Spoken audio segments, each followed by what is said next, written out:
We begin today with a developing story. One of the women accused in New York Governor Andrew Cuomo's, accusing him rather, of sexual harassment is now responding to the governor's apology. And this coming as New York's Attorney General is moving ahead with an investigation. Here's CBS 2 political reporter Marcia Kramer.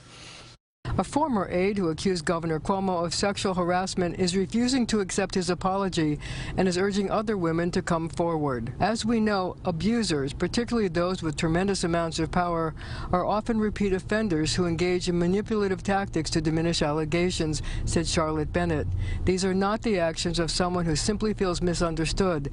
They are the actions of an individual who wields his power to avoid justice. Late yesterday, the governor issued a lengthy statement and apology, saying that some of his actions may have been insensitive or too personal. I acknowledge some of the things I have said have been misinterpreted as an unwanted flirtation. To the extent anyone felt that way, I am truly sorry. Meanwhile, Attorney General Tish James received a formal letter of referral from the governor to appoint an independent investigator to probe sexual harassment allegations.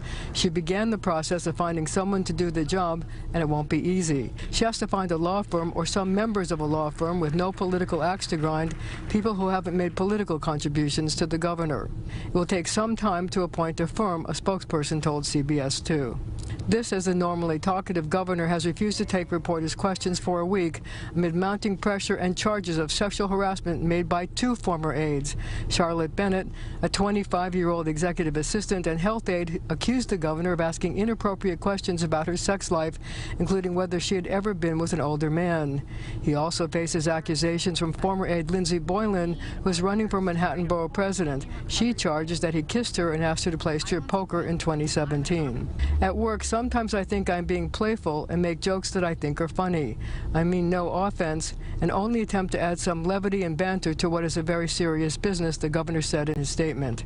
Mayor de Blasio, the governor's longtime frenemy, was quick to jump on the governor's statement. That's not an apology. He seemed to be saying, oh, I was just kidding around. You know, sexual harassment's not funny. It's serious. It has to be taken seriously. And he just clearly was letting himself off the hook for something that, for the women involved, sounded pretty terrifying. Meanwhile, a law signed by the governor required all state employees to take sexual harassment training by the end of 2019.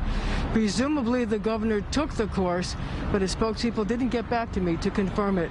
Outside the governor's Midtown office, I'm Marcia Kramer, CBS 2 News.